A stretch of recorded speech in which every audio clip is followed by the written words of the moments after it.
Assalamualaikum warahmatullahi wabarakatuh. Alhamdulillah.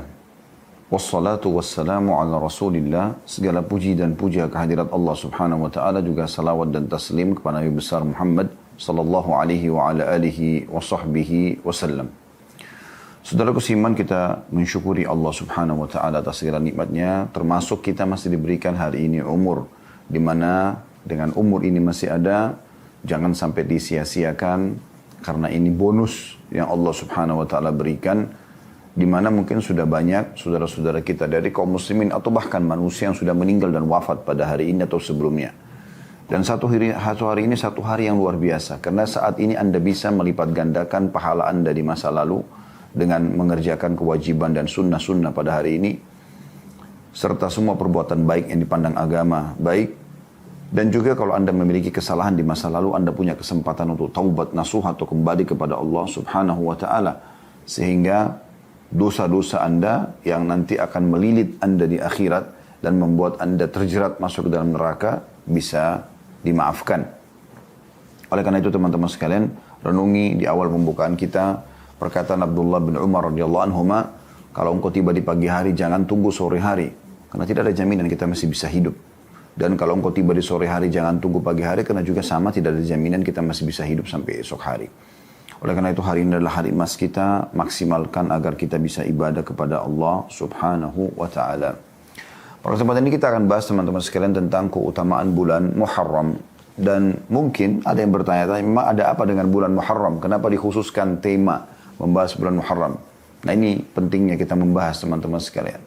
Satu bulan ini adalah bulan yang luar biasa dan kita pada hari ini masuk di hari pertamanya. Dan selama sebulan ini Anda punya peluang sangat besar untuk mendapatkan pahala yang berlipat ganda. Dan kita akan mulai teman-teman sekalian dengan membaca firman Allah subhanahu wa ta'ala dalam surah At-Taubah ayat 36, surah nomor 9. Jadi ini awal pembukaannya. Anda bisa buka di aplikasi Al-Quran Anda di handphone. At-Taubah surah nomor 9 ayat 36. Saya akan bacakan. A'udzubillahi minasyaitonirrajim. Bismillahirrahmanirrahim. Inna iddatash syuhuri indallahi 12 syahran fi kitabillahi yawma khalaqas samawati wal ard. Yawma khalaqas samawati wal arda minha arba'atun hurum. Dzalika ad-dinul qayyim. Kemudian Allah bilang, "Fala tadlimu fihinna anfusakum." Sampai sini saksi bahasan walaupun ayat masih berlanjut ya. Jadi kalau yang buka aplikasi Al-Quran saya memenggal sampai pertengahan ayat karena ini saksi bahasan kita. Karena kalau kita mau bahas sampai akhir cukup panjang bahasanya dan tentu waktu tidak akan cukup. Terjemahan kurang lebih sesungguhnya bilangan bulan di sisi Allah artinya bagi orang-orang beriman yang harus dijadikan sebagai pegangan dalam hidup mereka ada 12 bulan dalam satu tahun. Dan 12 bulan ini adalah bulan-bulan Hijriyah. Bulan-bulan Hijriyah. Ya. Mulai dari bulan Muharram yang hari ini kita ada, kemudian bulan Safar yang kedua, Rabiul Awal yang ketiga, Rabiul Tsani yang keempat, Jumadil Ula yang kelima, Jumadil Tsani yang keenam, Rajab bulan yang ketujuh, Sya'ban bulan ke-8, Ramadan bulan ke-9, Syawal bulan ke-10, Dzulqa'dah bulan ke-11 dan Dzulhijjah bulan ke-12. Dan seharusnya dari ayat ini setiap muslim dan muslimah peduli dengan bulan-bulan Hijriyah. Ya, makanya kami sampai menerbitkan kalender seperti ini dan di situ kami coba ya. Dan insya Allah mudah-mudahan saudara-saudara kita muslimin juga sudah banyak melakukan. Saya tidak tahu semuanya tapi ini salah satu juhud dan upaya kami bagaimana kami mengingatkan muslimin tentang tanggal-tanggal Hijriyah dan bulan-bulan Hijriyah. Berikut juga amalan-amalan sunnah yang dianjurkan dikerjakan pada bulan tersebut. Misalnya ada puasa sunnah, misalnya kami lingkarin dan membedakan warnanya, maka itu lebih mempermudah. Oh ternyata puasa Senin Kamis kami warnain berbeda. Kemudian puasa Ayyamul Bid juga begitu. Dan kalau ada puasa-puasa sunnah yang lainnya seperti puasa ya, 9 Zulhijjah yang bulan lalu ya tepatnya. Kita berpuasa di hari Arafah yang sedang tidak haji dan sudah kita jelaskan juga tentang keutamaan bulan Zulhijjah pada bulan yang lalu. Alhamdulillah semoga Allah ikhlaskan niat. Kemudian juga akan ada puasa pada bulan ini misalnya Tasu'a dan Asyura 9 dan 10 Muharram. Itu juga akan kita singgung insya Allah sebentar. Jadi ini semua ada peringatan-peringatan. Maka saya sarankan teman-teman beli kalender Ya, bukan cuma sekedar tanggal Masehi, karena memang tanggal Masehi digunakan oleh negara kita. Kita juga menerapkan itu karena kita butuh. Sekarang tanggal berapa Agustus, misalnya kita butuh. Ada 17 Agustus hari kemerdekaan kita, mungkin kita butuh tahu. Atau tanggal-tanggal merah yang diliburkan oleh pemerintah kita. Atau misalnya kita ingin janjian dengan orang tanggal berapa, partner bisnis, keluarga, dan seterusnya. Atau tanggal Safar, kita butuh tanggal-tanggal Masehi, karena itu memang yang digunakan di negara kita. Tapi kita juga jangan lupa tanggal-tanggal Hijriyah, karena ini sebenarnya bulan-bulan Hijriyah, bulan yang Allah tentukan yang harusnya jadi pegangan setiap Muslim. Kami waktu masih di Saudi, ya, subhanallah saya dan teman-teman, itu sudah jadi umum di kalangan kami dulu mahasiswa, kami tidak tahu tanggal berapa sekarang Masehi. Ya, apalagi di waktu kami masih di Madinah, belum ada handphone seperti sekarang ya, di tahun 90-an, di era 90-an. Kalau tidak salah, handphone itu pada saat kami balik di tahun 98, 99 itu, baru ada handphone yang dulu, yang keluaran awal. Tapi di awal-awal kami masih pakai sering telepon koin kadang-kadang ya, kalau mau telepon ke keluarga. Intinya, pada saat itu kami pakai tanggal Hijriyah. Jadi kami hafal benar sekarang tanggal berapa Muharram, tanggal berapa Safar. Karena itu yang terjadi, itu yang digunakan oleh pemerintah Saudi dan juga digunakan di kampus kami. Tapi ini terlepas daripada itu, kami berharap cuma sederhana bagaimana teman-teman kita muslimin coba berlomba-lomba menerbitkan kalender, bagipun yang menerbitkan itu ya. Jangan lupa selalu sisipkan di situ tanggal Hijriyah, bulan Hijriyah. Dan sisipkan juga peringatan untuk kaum muslimin agar mereka, oh kalau hari Senin Kamis itu dilingkarin. Ada di bawah ditulis keutamaan tentang puasa Senin Kamis. Kalau Ayyamul Bid juga dibedain warnanya, kemudian ditulis. Seperti itulah kurang lebih. Anda bisa buat kalender meja seperti ini, Anda bisa buat kalender yang dipasang di dinding. Anda bisa jadikan sebagai sebuah program yang menarik untuk Anda bagi-bagikan kepada orang-orang agar mereka juga punya peringatan yang berhubungan dengan masalah itu. Allah mengatakan, saya kembali ke terjemahan tadi At-Taubah ayat 36, sungguhnya bilangan bulan pada sisi Allah ada 12 bulan. Sudah kami sebutkan tadi nama-nama 12 bulan tersebut. Allah mengatakan dalam ketetapan Allah di waktu dia menciptakan langit dan bumi. Maksudnya Allah sudah tentukan dari pertama diciptakan langit dan bumi 12 bulan ini. Dan di antaranya ada 4 bulan yang hurum atau dimuliakan. Itulah ketetapan agama yang lurus. Maka jangan pernah kalian menzalimi diri kalian, terutama di 4 bulan tersebut. Nah, kita akan garis bawahi teman-teman dari surah At-Taubah, surah nomor 9 ayat 36 ini, dipotongan, dan di antara 12 bulan itu ada 4 bulan yang dimuliakan, maka jangan kalian zalimi diri kalian di 4 bulan itu. Maksudnya jangan sampai melakukan kemaksiatan. Tentu Allah maafkan orang yang melakukan, tapi ini seorang muslim dan muslimah lebih berhati-hati. Keempat bulan ini maksudnya disebutkan dalam sebuah hadis Nabi SAW dalam hadis sahih. Ya, sesungguhnya 4 bulan itu adalah 3 bulan yang berturut-turut, bulan Rajab yang dikenal oleh suku Mudar, ada suku Arab dulu ya, yang berada di antara Jumadi dan bulan Sya'ban. Ya, itu bulan Rajab, bulan ke-7 ya, dari bulan Hijrah sudah kami sebutkan. Dan ada 3 bulan kata Nabi SAW berturut-turut. Bulan Dzulqa'dah, bulan 11, bulan Dzulhijjah, bulan 12, dan bulan Muharram. Ya. Jadi bulan Muharram ini termasuk satu dari 4 bulan yang dimuliakan. Dimuliakan. Kata Imam Qurtubi rahimahullah dalam tafsir beliau, tafsir yang masyhur ya. Beliau mengatakan bahwasanya Allah memuliakan 4 bulan ini menandakan siapapun yang berbuat amal soleh di 4 bulan itu maka akan dilipat gandakan pahalanya, dan siapapun yang berbuat dosa maka juga bisa dilipat gandakan dosanya ya. Karena dimuliakan oleh Allah Subhanahu wa ta'ala. Dan ini alasan utama kenapa kita membahas tentang masalah bulan Muharram. Karena dia salah satu dari 4 bulan yang dimuliakan, dan Allah melarang kita berbuat dosa atau melakukan kezaliman pada bulan ini.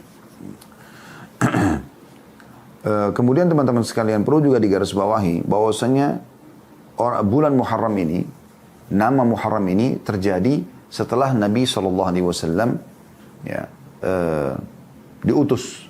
Sebelumnya 11 bulan yang lain, Safar, Rabiul Awal, Rabiul Thani, Jumadil Ula, Jumadil Thani, Rajab, Sya'ban, Ramadan, Syawal, Dzulqa'dah, Hijrah, 11 bulan semuanya memang sudah dikenal oleh orang-orang jahiliyah. Kecuali bulan Muharram. Mereka dulu menamakan dengan Syawal al-Awwal. Safar al-Awwal. Bulan Safar yang pertama. Kemudian baru bulan kedua mereka katakan Safar gitu ya. Nah, di sini Allah Subhanahu wa taala memerintahkan Nabi Muhammad sallallahu alaihi wasallam untuk mengganti nama Safar al-Awwal ke bulan Muharram, artinya dimuliakan.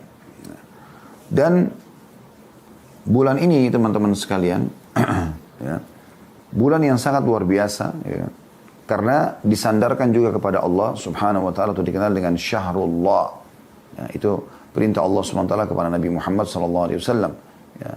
Sementara bulan-bulan lain tidak ada yang disebutkan kepada Allah Subhanahu wa taala karena mulianya bulan ini. Karena mulianya bulan ini, ya. Dan Az-Zuhri mengatakan kana al-muslimuna yu'azzimuna al-ashhurul hurum. Perlu diketahui bahwasanya para sahabat Nabi, kaum muslimin yang pertama, yaitu para sahabat Nabi ridwanullah alaihim, menghormati bulan-bulan yang dimuliakan ini. Sebagaimana dinukil oleh Abdul Razzaq dalam musannafnya di nomor 17.301. Dan perlu juga Anda ketahui teman-teman sekalian, 4 bulan ini juga sebenarnya dimuliakan oleh orang-orang Quraisy, Rajab, Zulqa'dah, Zulhijjah dan bulan Muharram. Di bulan ini mereka tidak berperang. Mereka betul-betul memuliakan bulan ini, gitu kan? Nah, mereka pada zaman sebelum Nabi SAW diutus, orang-orang Quraisy atau orang-orang Arab hidup dari peperangan. Hidup dari peperangan. Jadi mereka saling serang satu sama yang lain lalu berebut gembalaan dan seterusnya. Itu zaman jahiliyah tentunya. Tidak kita hubungkan dengan orang-orang Arab sekarang yang masuk Islam dan sudah beriman kepada risalah Nabi Muhammad SAW, karena mereka sudah tentu mengikuti syariat Allah SWT, sebagaimana semua yang mengikuti syariat Allah SWT, dari orang Melayu, dari orang hitam, dari Afrika, orang bule, akan sama ada standarisasi syariat Allah SWT, baik itu mengejar tingkat tertinggi dari akhlak yang mulia, ya, kemudian menjaga hubungan yang baik dengan Allah, juga menjaga hubungan baik dengan manusia. Tapi di masa jahiliyah mereka begitu, mereka hidup dari peperangan. Maka orang-orang Mekah dulu membentuk satu tim, ya, namanya Ahlun Nasi. Yang Allah SWT mengatakan dalam Al-Quran, A'udzubillahi minasyaitonir rajim, innaman nasi'u ziyadatun fi kufur. Nasi itu, ya, adalah tambahan di atas kekufuran mereka. Apa itu nasi?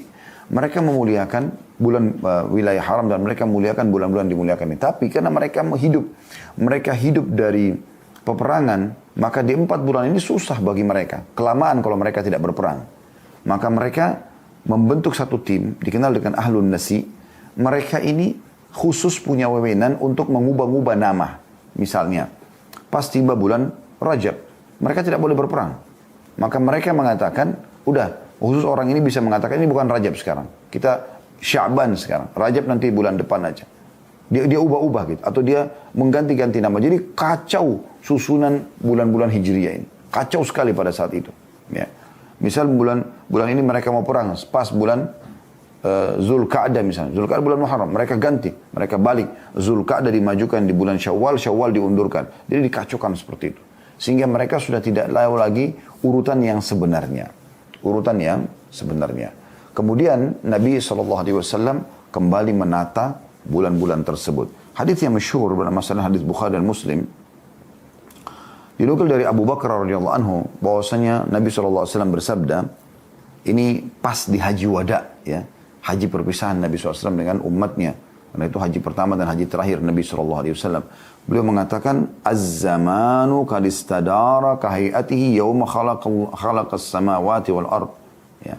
Yawma khalaqallahu samawati wal ard. Sesungguhnya zaman sudah mulai berputar sebagaimana ketika Allah menciptakan langit dan bumi. Jadi mulai sekarang Nabi SAW tata lagi pada saat itu.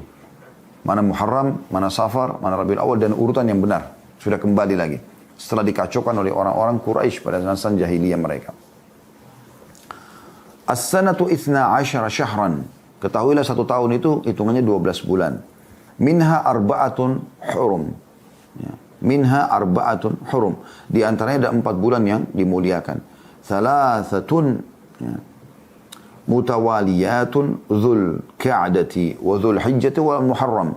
3 bulan yang berentetan berurutan satu sama yang lain, Dzul Qa'dah, Dzul Hijjah dan bulan Muharram. Bulan 11, bulan 12 dan bulan 1.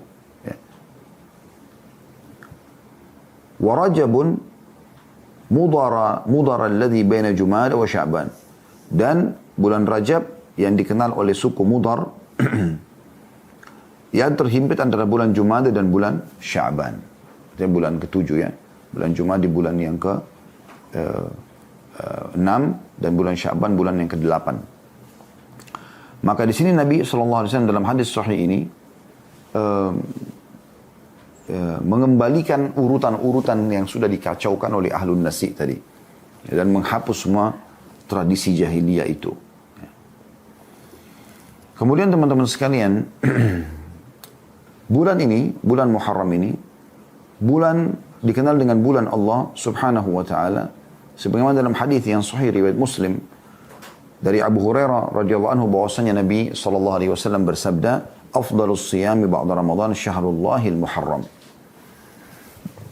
Ketahuilah bahwasanya sebaik-baik puasa setelah Ramadan adalah puasa di bulan Allah, bulan Muharram. Perhatikan Nabi SAW mengatakan bulan Allah. Dan Nabi SAW tidak pernah menyebutkan ini pada bulan-bulan lain. Tidak pernah Nabi SAW mengatakan Safar bulannya Allah. Ramadan pun tidak dikatakan bulannya Allah. Bulan ibadah iya. Bulan buat umat Islam iya. Tapi satu-satunya bulan yang dinisbatkan kepada Allah SWT adalah bulan Muharram. Ya. Imam Nawawi rahimahullah mengatakan, hadis ini menunjukkan bahwa Muharram adalah bulan yang paling mulia untuk melaksanakan puasa. Tentu di sini puasa sunnah ya. Sebutkan dalam syarah Sahih Muslim di 8 halaman 55. Artinya, kalau Anda mau cari puasa yang paling afdal sunnah, kayak Senin Kamis, kayak Ayyamul Bid, 3 hari setiap bulannya ya. Atau nanti ada puasa Tasu'a dan Asyura akan kita singgung, 9 dan 10 Muharram. Ini adalah puasa yang paling afdal. Atau Anda ingin puasa tatawu namanya, tambahan. Misal, Anda pulang, habis sholat subuh pulang ke rumah, hari Selasa misal. Kemudian Anda merasa sehat, Anda ingin dekatkan diri kepada Allah Subhanahu Wa Taala dengan cara berpuasa. Maka pada saat itu, Anda mengatakan saya ingin puasa. Selama tidak ada yang membatalkan puasa tadi ya, selepas subuh. Anda belum makan, belum minum, belum berhubungan biologis suami istri misalnya. Maka Anda boleh puasa sebagaimana dalam sebuah riwayat yang sahih bahwasanya Nabi SAW pernah pulang ke rumah beliau. Walaupun tidak disebutkan harinya. Ya, tapi yang jelas ini bukan Senin dan Kamis. Karena haluan Senin dan Kamis Nabi SAW sudah tidak bertanya lagi tentang makanan. Beliau bertanya kepada Ummul Mukminin Aisyah radhiyallahu anha, apakah kalian punya makanan? Kata Aisyah, tidak ada ya Rasulullah. Berarti hari ini tidak ada makanan di rumah. Kata Nabi SAW, kalau begitu hari ini aku puasa. Dan ini puasa sifatnya tatawu, tambahan. Ya, dan ini bisa Anda lakukan di bulan Muharram. Memperbanyak puasa di bulan Muharram. As-Suyuti berkata, rahimahullah, ya, dalam syarah Suyuti ala Sahih Muslim ya. Jadi beliau juga pernah mensyarah Sahih Muslim. Di jilid 3 halaman 252, beliau mengatakan sementara bulan yang dinamakan Syahrullah, dinamakan bulan Allah, sementara bulan lain tidak mendapat gelar itu karena nama ini, bulan Muharram, nama Islami. Berbeda dengan bulan-bulan lainnya. Nama-nama bulan lain sudah dikenal di masa jahiliyah. Tadi saya sebutkan Safar, Rabiul Awwal, Rabiul Tsani, Jumadil Ula, Jumadil Tsani, Rajab, Sya'ban, Ramadan, Syawal, Dzulqa'dah, Dzulhijjah, mereka sudah kenal ini. Muharram tidak. Orang-orang jahiliyah dulu menyebutkan bulan Muharram ini dengan Safar al-Awwal. Ya, Safar sebenarnya bulan kedua ya. Dan mereka mengatakan Safar yang pertama. Kemudian ketika Islam datang, Allah mengganti namanya dengan bulan Al-Muharram. Artinya termuliakan. Dan nama ini, ya, sehingga nama bulan ini Allah sandarkan kepada dirinya itu dikenal dengan Syahrullah. Juga nama bulan ini diberikan juga julukan ya, dengan Syahrullahil Asam. Artinya bulan Allah yang sunyi. Makna sunyi di sini artinya muliakan. Sunyi dari dosa. Ya, sunyi dari pelanggaran di bulan Muharram itu. Ya, ini jadi bulan-bulan yang kita muliakan. Ya. Kemudian di bulan Muharram ini ada hari yang lebih dispesialiskan lagi. Lebih dikhususkan lagi. Ya, lebih diistimewakan, maaf. Ini lebih tepat bahasanya. Lebih diistimewakan. Yaitu dikenal dengan 10 Muharram atau hari Asyura. Ini hari yang paling dimuliakan oleh manusia umumnya yang beriman kepada Allah. Orang-orang Yahudi memuliakan hari ini. Ya, mereka berpuasa di tanggal 10 Muharram. Walaupun pendapat yang paling sahih di antara ulama-ulama kita di zaman sekarang mengatakan Yahudi sudah tidak puasa lagi hari ini. Itu di zaman Nabi SAW. Ya. Nah, sekarang ini mereka sudah tidak puasa lagi dengan hari 10 Muharram ini. Yang jelas dalam riwayat Ibnu Abbas diceritakan, beliau pernah menyampaikan, "Lamma qadimal Madinata wajadahum yasumuna yauman." Ketika Nabi SAW tiba di Madinah, Nabi SAW mendapatkan Yahudi sedang berpuasa satu hari. yakni Ashura. Tepatnya mereka puasa tanggal 10 Muharram. Faqalu hadha yaumun azim. Dan orang-orang Yahudi pada saat ditanya kenapa kalian puasa, mereka bilang ini adalah hari yang agung. Wa huwa yaumun najjallahu fihi Musa. Hari ini Allah 10 Muharram inilah Allah selamatkan Nabi Musa ya, dari Fir'aun tentunya. Wa agraka ala Fir'aun, dan menenggelamkan Fir'aun dan ya, keluarganya atau sekutu-sekutunya gitu. Fasama Musa syukran lillah. Maka Nabi Musa merutinkan puasa di tanggal 10 Muharram sebagai tanda syukur kepada Allah. Faqala, maka Nabi SAW bersabda, ana awla bi Musa minhum. Ya. Karena Nabi SAW, kami kaum muslimin lebih layak menghormati Musa daripada kalian. Karena Yahudi kan puasa karena menghormati Nabi Musa. Maka kata Nabi SAW, kami lebih berhak menghormati Musa daripada kalian. Fasamahu wa amara bisiyami. Maka Nabi SAW berpuasa dan memerintahkan agar muslimin berpuasa. Nah, hadis ini hadis riwayat Bukhari. Ya. Jadi ini mengerucut ya dari bulannya dulu. Urutan dia adalah salah satu dari 4 bulan yang dimuliakan. Kemudian keutamaan bulan Muharram itu sendiri. Ya, bagaimana dia dinisbatkan kepada Allah Syahrullah. Ya, selain dia masuk dari salah satu dari bulan yang dimuliakan tadi 4. Juga ada hari yang terkhususkan. Yaitu 10 Muharram ini. Ya. Hasan Basri berkata tentang masalah bulan Muharram ini juga, Inna Allah iftataha as-sana bi syahri haram wa khatamaha bi syahri haram. Falaysa syahru fi as-sanati ba'da syahri Ramadan a'zamu inda Allah minal Muharram. Wa kana yusamma syahrullahil asam min syiddati tahrimihi. Artinya, sesungguhnya Allah telah membuka awal tahun dengan bulan Muharram dan menutup juga akhir tahun dengan bulan Muharram. Artinya, awal bulan dari 12 bulan Hijriah itu bulan Muharram. Ditutup juga selesai Zulhijjah dengan awal pembukaan bulan Muharram. Ya. Tidak ada bulan dalam setahun setelah bulan Ramadan yang lebih afdal daripada bulan ya, Muharram ini. Dan dulu bulan ini dikenal dengan Syahrullahil Asam, atau bulan Allah yang sunyi, maksud sunyi dari kemaksiatan, karena sangat mulianya bulan ini. Ada beberapa hal yang perlu digarisbawahi teman-teman sekalian berhubungan dengan masalah ini, yaitu pentingnya orang melakukan puasa sunnah di bulan Muharram ini. Tapi yang dia fokus terutama, ya, walaupun dia memperbanyak secara umum ya, boleh dia puasa apa saja sebagaimana saya jelaskan tadi, Senin Kamis jangan luput, kemudian Ayyamul Bidnya, dia berusaha maksimal yang dia bisa lakukan. Tentu ini sunnah, bukan paksaan. Anda kalau tidak kerjakan juga tidak berdosa, tapi kesempatan Anda mengerjakan kalau Anda bisa. Sebagaimana hadits Abu Hurairah radhiyallahu anhu, beliau berkata, Nabi SAW bersabda, afdalus siyami ba'da Ramadan syahrullah Muharram. Ketahuilah puasa yang paling afdal, maksudnya paling Allah cintai, paling besar pahalanya ya, di sisi Allah adalah puasa setelah Ramadan, adalah puasa di bulan Muharram. Hadis ini riwayat Muslim.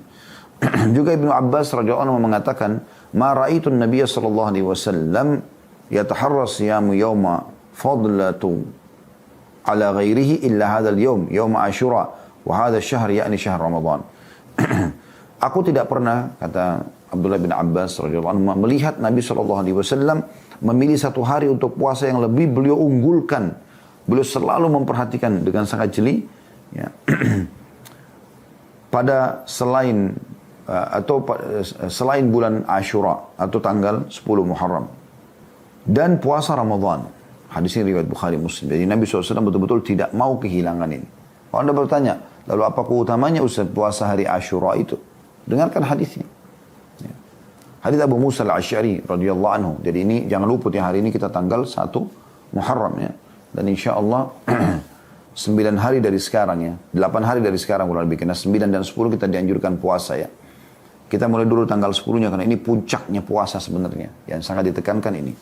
Hadis Abu Musa al-Asy'ari radhiyallahu anhu, beliau berkata, "Kana yaum Asyura ta'udduhu al-yahud 'idan." Orang Yahudi menilai hari Asyura itu adalah hari raya mereka. Qala an-nabiy sallallahu alaihi wasallam, "Fasumuhu antum." Maka Nabi SAW bersabda kepada kami, maksudnya kaum muslimin dari sahabat, puasalah kalian pada hari itu. Hadis ini riwayat Bukhari.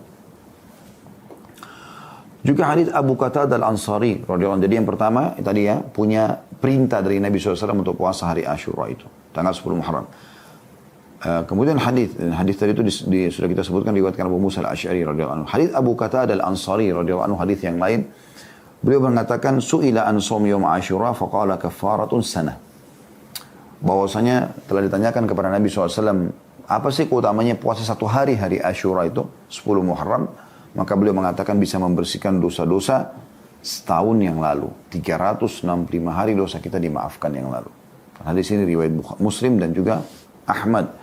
Juga Ibnu Abbas radhiyallahu anhu menukil kepada kita. Beliau mengatakan, qadiman Nabi sallallahu alaihi wasallam al-Madinata wal yahudu tasumu Asyura. Nabi SAW waktu tiba di Madinah, beliau menemukan orang-orang Yahudi sedang puasa hari Asyura. Faqalu, hadha yawmun dhahara fihi Musa ala Fir'aun. Orang-orang Yahudi pada saat ditanya, kenapa kalian puasa? Mereka mengatakan, karena hari ini Allah memberikan kemenangan Musa dari Fir'aun. Faqala Nabi SAW, maka Nabi SAW bersabda li ashabihi, kepada para sahabatnya ridwanullah alaihim, antum haqqu bi Musa minhum fasumu. Kalian lebih berhak untuk menghormati Musa daripada mereka orang Yahudi, maka berpuasalah kalian. Hadis ini diriwayatkan oleh Bukhari. Jadi puasa ini teman-teman, walaupun sunnah hukumnya, tetapi penekanannya luar biasa. Nah, penekanannya luar biasa, apalagi keutamaannya bisa mendapatkan pembersihan dosa setahun yang lalu atau 365 hari. Ya. Dan perlu Anda ketahui, puasa Asyura ini di awal-awal Islam, hukumnya wajib. Di awal-awal Islam, sebelum ada Ramadan. Karena Ramadan disyariatkan kapan? Tahun 2 Hijriah. Sebelum Perang Badar. Jadi fase Mekah belum ada puasa Ramadan. Ya. Tapi ada puasa Asyura ini. Disebutkan dari riwayat Rubayy binti Muawwidh radhiyallahu anha, beliau mengatakan, arsalan Nabi sallallahu alaihi wasallam ghadatu Asyura ila qural Ansar.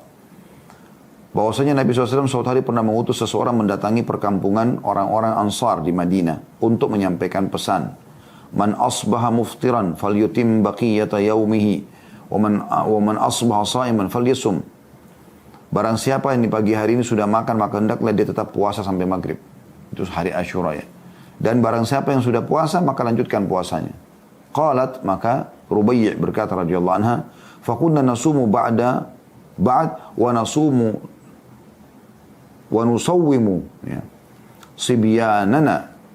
Dan kami akhirnya menjaga semenjak peringatan Nabi SAW itu untuk puasa hari Asyura, dan kami juga mengajak anak-anak kami untuk puasa. Sibyan ini anak-anak yang belum balik ya, diajak juga puasa hari Asyura. Wa naj'al lahumul lu'ba minal ahin ya. Dan kami jadikan mainan buat mereka dari potongan-potongan kain ya. Fa idza baka ahaduhum 'ala at-ta'am a'tainahu dzaka hatta yakunu indal iftar. Dan kalau salah seorang antara mereka menangis, anak kecil kami biarkan mereka atau kami berikan mainan tersebut supaya dia tersibukkan sampai, begitulah terus sampai menjelang azan maghrib. Jadi mereka tidak buka puasakan anaknya ya. Mereka coba berusaha mengajak. Nah, hadis ini riwayat Bukhari Muslim. Dan ini teman-teman sekalian poin penting, karena saya sudah berapa kali mengingatkan ya, teman-teman sekalian, ini bukan menggurui tapi cuma mengingatkan saja. Coba ubah tradisi kita teman-teman yang selalu mengatakan ada puasa setengah hari. Nggak apa-apa nak puasa setengah hari. Dari mana puasa setengah hari? Dari mana syariatnya? Belum pernah dinukil, tidak dari Nabi SAW dan juga dari para sahabat, mereka mengajarkan anak-anak kecil untuk puasa setengah hari. Bahkan riwayat Rubayy ya, radhiyallahu anha ini, sahabat Nabi yang mulia ini, beliau mengatakan kami bahkan mengajak anak-anak kami puasa Asyura, itu puasa sunnah loh ya. Kemudian kami membuatkan mereka mainan. Kami membuatkan mereka mainan supaya mereka kalau nangis minta makan, kami berikan sibukkan dengan mainan tersebut sampai menjelang maghrib. Artinya anak-anaknya diusahakan agar puasa sampai menjelang maghrib. Setelah datangnya Ramadan tahun 2 Hijriah, maka hukumnya berubah menjadi sunnah. Ya, tadi itu sampai anak-anak pun diminta supaya berpuasa sampai azan, karena memang di awal Islam hukumnya wajib ya. Setelah datang Ramadan, maka puasa Asyura menjadi sunnah. Sebagaimana Aisyah Ummul Mukminin radhiyallahu anha berkata, "Kana yaum Asyura tasumuhu Quraisyun fil jahiliyah." Hari Asyura ini termasuk hari yang dipuasai oleh orang-orang Quraisy di masa jahiliyah. Falamma qadima al-Madinah tasamahu wa amara bisiyami. Waktu Nabi SAW masuk ke Madinah, maka beliau melaksanakan puasa Asyura dan memerintahkan sahabat untuk berpuasa. Falamma farada Ramadan taraka yaum Asyura. wa man syaa shamahu wa man syaa tarakah. Pada saat Ramadan disyariatkan, maka Nabi SAW tidak lagi mewajibkan dan beliau memberikan kelowongan, siapa yang mau berpuasa silakan Asyura dan siapa yang tidak mau berpuasa juga silakan. Hadis ini riwayat Bukhari Muslim. Artinya teman-teman sekalian, di awal Islam dia wajib, tapi kemudian menjadi sunnah setelah Ramadan datang. Ya. Jadi kita bisa bayangkan tadinya ini puasa sunnah ini wajib. Beda dengan Senin Kamis, beda dengan Ayyamul Bid yang tidak pernah wajib dia sebelumnya. Puasa hari Arafah tidak ada kewajiban, tapi puasa hari Asyura awalnya wajib. Nanti setelah datang Ramadan selama sebulan baru puasa Asyura yang sehari ini menjadi sunnah. Artinya sangat luar biasa kedudukannya. Hanya saja teman-teman sekalian, kita sangat dianjurkan oleh Nabi SAW selain menjaga puasa Asyura, mengikutkan Asyura dari kata-kata Asyara yang berarti 10 ya. Kita dianjurkan juga menambah dengan puasa Tasu'a atau puasa tanggal 9-nya. Beranjak daripada hadis Ibnu Abbas radhiyallahu anhuma, beliau menceritakan hina shama Rasulullah sallallahu alaihi wasallam yaum Asyura wa amara bisiyami, pada saat Nabi SAW melaksanakan puasa Asyura dan memerintahkan sahabat untuk melaksanakannya, qalu ya Rasulullah innahu yaumun ta'dhumuhul yahud wan nasara. Wahai utusan Allah, hari ini yang kita sedang Anda suruh puasa ini hari yang diagung-agungkan oleh orang Yahudi dan orang Nasrani, sementara mereka tidak sejalan dengan kita. Faqala Rasulullah SAW, maka Nabi SAW bersabda, dan pada saat itu pas hari Asyura, orang-orang lagi puasa, Nabi juga lagi puasa SAW. Ya. Maka beliau mengatakan, فَإِذَا كَانَ الْعَامَ الْمُقْبِلِ إِنْشَاءَ sumna al-yawm at-tasi'. Kalau begitu nanti kalau kita masih hidup tahun depan, ya, kita akan ikutkan puasa ini, 10 ini dengan puasa 9 dengan izin Allah. Qala falam ya'ti al-'amul muqbil hatta tufi Rasulullah sallallahu alaihi wasallam. Hanya saja pada saat sebelum tiba Muharram tahun depan, wafatlah Nabi sallallahu alaihi wa ala alihi wa sahbihi wasallam. Ini hadis diriwayatkan oleh Imam Bukhari. Ada sebagian orang yang mengatakan puasa juga tanggal 11-nya. Ya. Ini perlu diluruskan dulu ya, perlu dijelaskan supaya lebih jelas ke depannya ya. Sebagian ulama berpendapat dianjurkan puasa tanggal 11 Muharram setelah puasa Asyura. Pendapat ini berdasarkan hadis yang diriwayatkan Ahmad dan Al-Bazzar. Ini dasarnya dulu ya. Kenapa mereka mengatakan ada puasa tanggal 11 juga? Kan kalau 9-10 sudah jelas dalilnya tadi. Hadis-hadis yang sahih riwayat Bukhari dan Muslim. Kalau ini puasa tanggal 11-nya.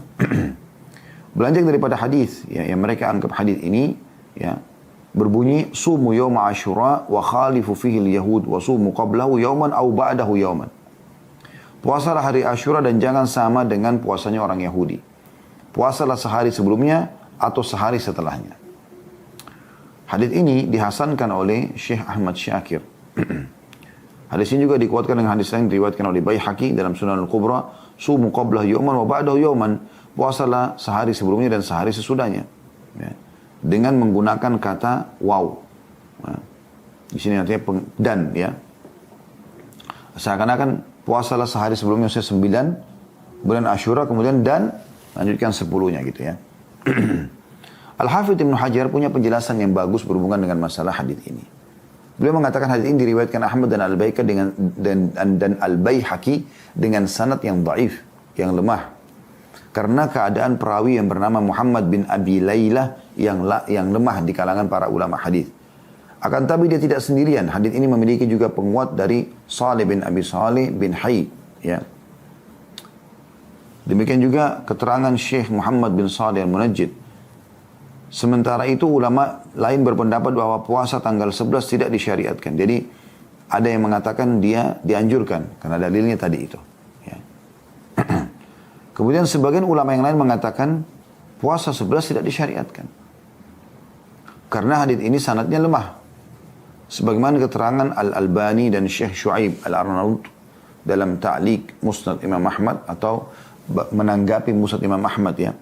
Hanya saja dianjurkan untuk melakukan puasa 3 hari jika dia tidak bisa memastikan 1 Muharram. Jadi kalau misalnya orang ragu nih, 1 Muharram masuk kapan sih? Kan kita sekarang sudah pasti nih hari ini kita masuk 1 Muharram. Kalau orang masih ragu, karena tertutup mirip dengan Ramadan. Sudah masuk belum Ramadan gitu kan. Orang kan biasa melihat bulan ya. Nah kalau dia ragu belum masuk, supaya tanggal 9 dan 10-nya tetap dapat, maka dia puasa juga dengan tanggal 11-nya. Nah, itu Imam Ahmad katakan, ya, yang memang menukir riwayat ini, ya. Karena beliau meriwayatkan hadis tentang puasa sehari dan sebelumnya, sebelum Asyura maksudnya, dan puasa sehari sesudahnya. Kata beliau, jika awal bulan Muharram tidak jelas, maka sebaiknya puasa 3 hari, 9, 10, dan 11-nya, supaya kena semuanya gitu. Ibnu Sirin menjelaskan,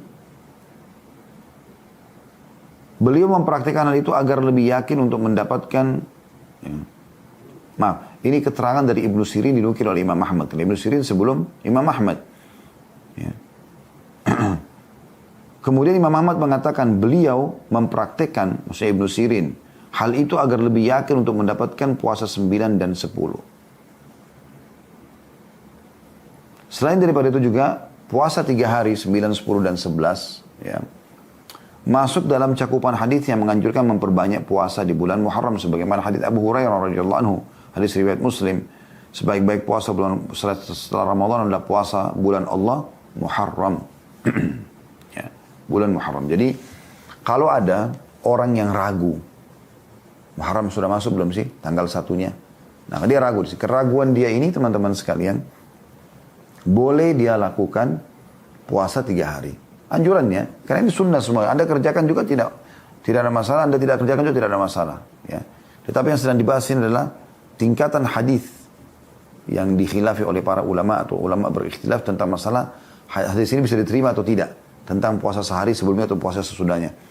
Tapi yang paling bijak di sini adalah kita ikut pendapat Imam Ahmad rahimahullah, di mana beliau menukil hadis ini, karena itu diriwayatkan Ahmad dengan Al-Bazzar kan hadisnya.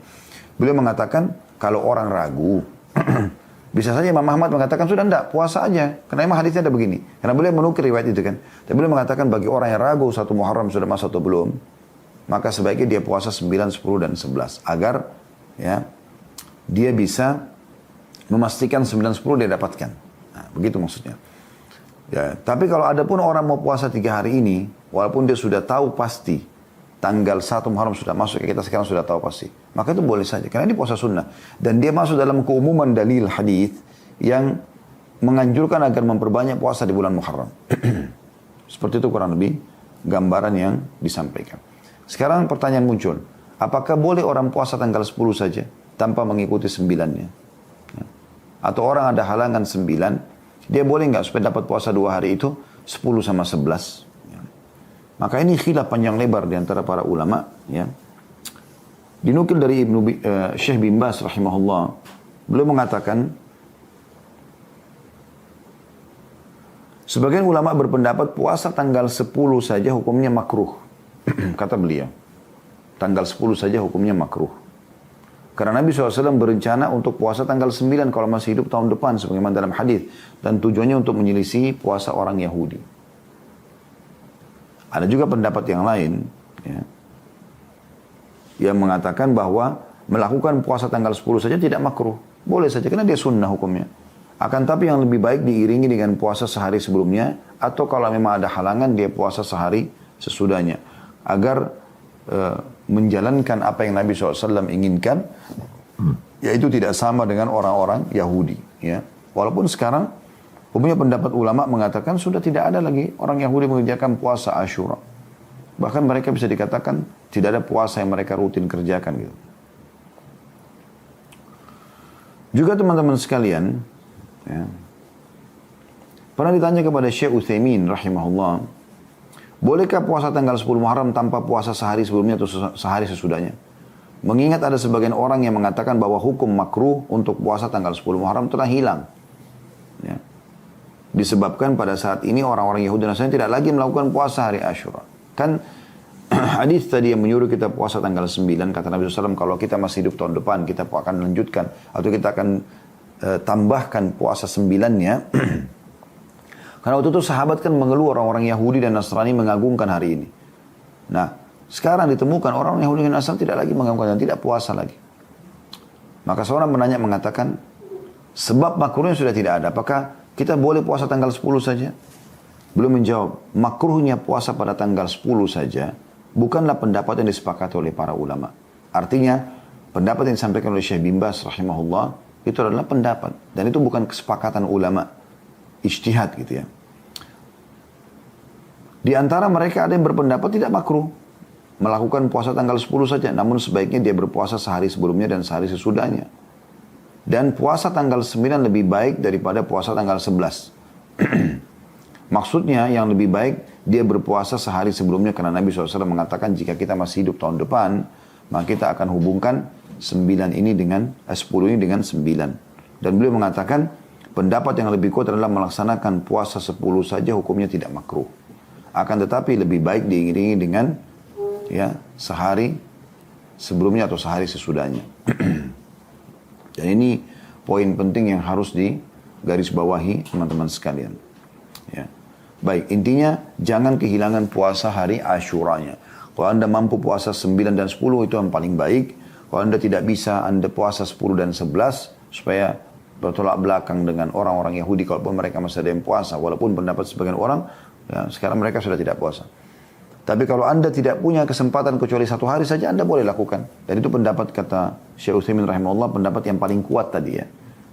Artinya tidak makruh hukumnya, boleh saja orang itu puasa 10 saja ya. Tapi lebih baik seseorang tidak menyia-nyiakan masalah ini. Baik, ada beberapa hal juga yang perlu kita garis bawahi di sini teman-teman. Ada beberapa hadis yang lemah berhubungan dengan bulan Muharram. Jadi sebaiknya jangan diamalkan ya. Yaitu hadis yang pertama, dan ini hadis yang fatal sekali karena dia maudhu, hadis yang dusta gitu ya. Mereka menukil dari Nabi SAW, padahal sebenarnya bukan dari Nabi. Itu disebutkan oleh Ibnul Jauzi dalam Al-Mawdu'at.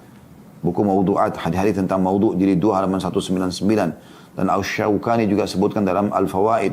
Ya. Al-Majmu'ah, Al-Fawaid Al-Majmu'ah halaman 45. Hadis yang berbunyi kurang lebih terjemahnya begini. Siapa yang berpuasa 9 hari pertama bulan Muharram, maka Allah akan bangunkan untuknya satu kubah di udara yang memiliki 4 pintu, tiap pintu jaraknya 1 mil. Nah, ini hadis kalau Anda dengar, hadis sudah dipalsukan oleh dua ulama ini, Ibnul Jauzi rahimahullah dalam Al-Mawdu'at dan juga Asy-Syaukani dalam Al-Fawaid Al-Majmu'ah.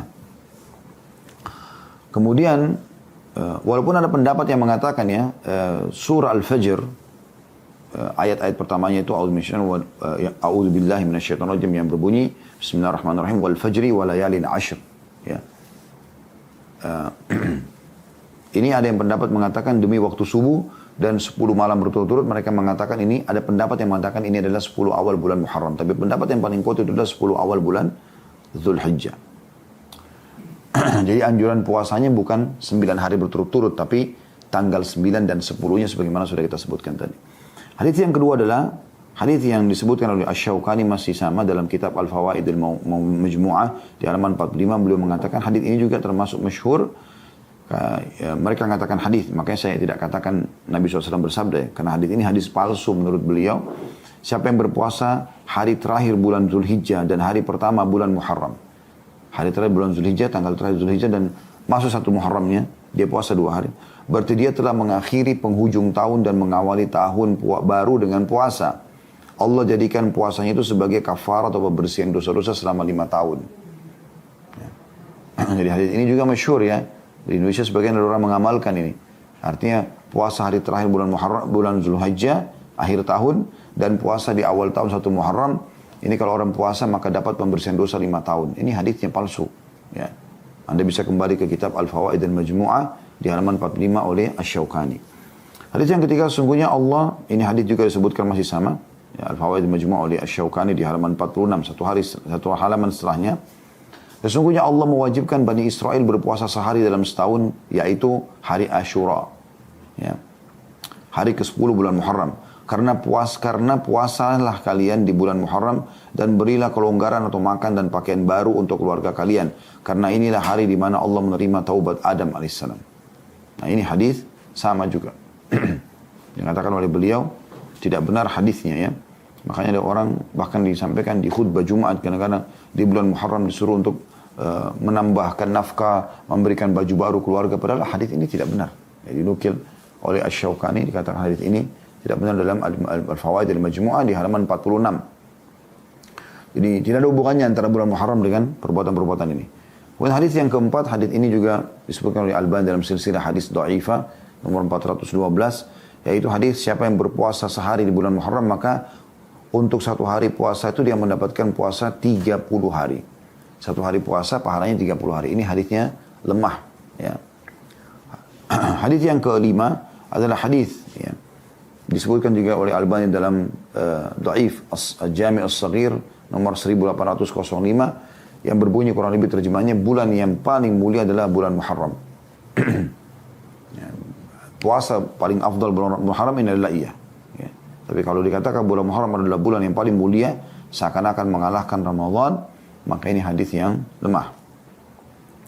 Yang keenam adalah hadis yang disebutkan juga oleh Albani dalam Dhaif Al-Jami' As-Saghir nomor 7069, yaitu hadis yang berbunyi Adam pemimpin umat manusia adalah Adam, pemimpin bangsa Arab adalah Muhammad, pemimpin bangsa Romawi Suhaib Ar-Rumi, ini nama sahabat Nabi ya, pemimpin bangsa Persia Salman Al-Farisi, pemimpin bangsa Habasya Bilal bin Rabah, pemimpin gunung adalah gunung Sina, pemimpin pohon adalah Bidara, pemimpin bulan adalah Muharram, dan pemimpin hari adalah Jumat. Dan hadis ini dikatakan oleh beliau adalah hadis yang palsu. Hadis maudhu dan bukan hadis yang benar. Oleh karena itu teman-teman harus hati-hati. Jangan sampai kita melakukan hal-hal yang keliru dalam masalah ini. Poin terakhir teman-teman sekalian sebelum kita buka pertanyaan, berhubungan dengan masalah beberapa hal-hal yang keliru yang dikerjakan oleh sebagian muslimin di bulan Muharram ini. Yang pertama, mereka menganggap bulan Muharram bulan yang sial. Ini saya pernah dengar kami kena dari Sulawesi Selatan, ada keyakinan sebagian orang ya, tidak semuanya, mengatakan bahwasanya bulan ini adalah bulan yang panas ya. Sehingga mereka tidak mau menikah di bulan Muharram, mereka tidak mau pindah rumah di bulan Muharram, tidak mau beraktivitas ya, walaupun itu positif dalam syariat di bulan Muharram. Mungkin ini juga saya tidak tahu di suku-suku yang lain, tapi ini ada kebiasaan ini. Ini harusnya tidak boleh ada. Di bulan ini justru paling mulia kalau Anda menikah. Karena bulan Muharram bulan mulia. Ya. Anda boleh menikah, Anda boleh pindah rumah, Anda boleh memulai usaha. Dan tidak boleh sama sekali tiarah. Ya. Menggantungkan nasib pada waktu seperti ini tidak boleh. Atau kita menganggap adanya kesialan. Ya. Tidak ada yang namanya hari sial dalam syariat Allah Subhanahu Wa Taala. Semua hari baik. Tapi ada hari yang lebih baik dari yang lain, iya, lebih afdal. Seperti hari Jumat misalnya, iya. Bulan Ramadan, bulan Muharram ini lebih baik dari bulan lain. Iya, itu ada. Tetapi teman-teman sekalian bukan berarti yang lainnya sial, gitu kan? Mirip juga di Indonesia ada tradisi menganggap hari Selasa hari sial. Ini saya pernah ngalami sendiri, ada salah satu anak dari sahabat ayah saya di Makassar, atau saya masih di Makassar belum pindah ke Jakarta. Dia minta pekerjaan kemudian masuk bergabung sama kami di yayasan. Kemudian hari pertama dia kerja, saya berikan dia kendaraan motor, kemudian minta dia untuk pergi ke satu lokasi. Subhanallah dia lama sekali nggak balik. Setelah dia balik, ternyata dia luka-luka gitu. Terus dia ceritakan kalau dia jatuh tabrakan dan ada orang yang dia tabrak itu ikut bersama dia ke klinik orang tua kami. Akhirnya kita obatin dan selesai. Pada saat sementara diobatin orang tersebut, ya kita coba berikan juga ganti rugi terhadap motor dia karena kesalahan memang dari pihak teman kita ini. Sempat ada beberapa orang suster di klinik orang tua kami berbicara dari jauh. Saya sempat dengar gitu. Saya duduk di tempat yang cukup jauh, tapi saya dengar mereka mengatakan itu kan karena hari Selasa. Ya. Maka saya sempat pada saat itu bertanya dari jarak jauh. Saya bilang, memang ada apa dengan hari Selasa? Maka mereka mengatakan, apa Ustaz tidak tahu? Hari Selasa kan hari sial. Ya. Subhanallah. Ini tidak boleh. Kata Nabi SAW, Allah berfirman dalam hadis qudsi, la tasubud dahar. Fa'idid dahar. Jangan pernah kalian menghina waktu itu karena atau menyalahkan atau menganggapnya sial. Karena aku penciptanya, kata Allah SWT. Maka pada saat itu saya jelaskan. Dan ternyata itu menjadi sebuah kayak tradisi. Jadi kalau terjadi suatu hari Selasa, mereka gantungkan, oh berarti karena Selasanya. Ini nggak boleh, dalam Islam tidak boleh. Ini tradisi jahiliyah yang tidak boleh ada sama sekali. Ya.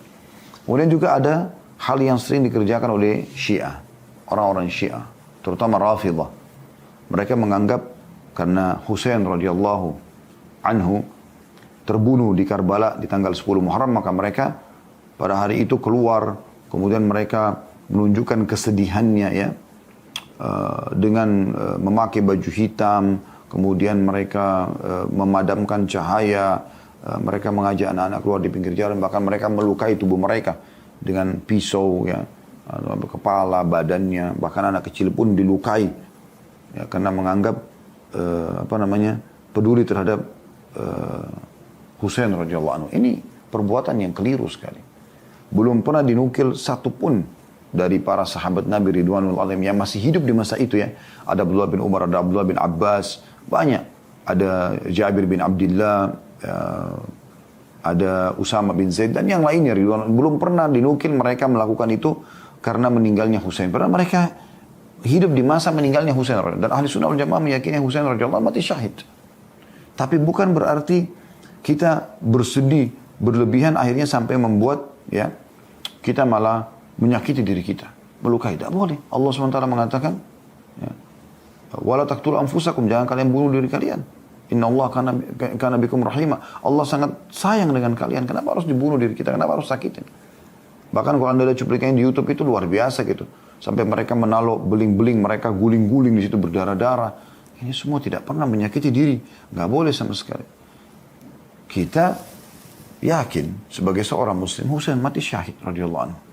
Dan Allah memilih beliau untuk mati syahid pada saat itu. Kuasa Allah subhanahu wa ta'ala. Kalau Allah ingin terjadi. Sebagaimana Umar bin Khattab juga terbunuh dengan Abu Lu'lu' al-Majusi. Dan seterusnya. Ya. Jadi jangan sampai ada yang ikut-ikutan dengan masalah seperti ini. Ini acara ritual mereka dan tidak boleh ahli sunnah ikut dalam masalah ini. Ini terlalu berlebihan akhirnya membuat jadi masalah ini. Ya. Kemudian ada kelompok yang lain juga justru gembira karena bertolak belakang dengan Syiah.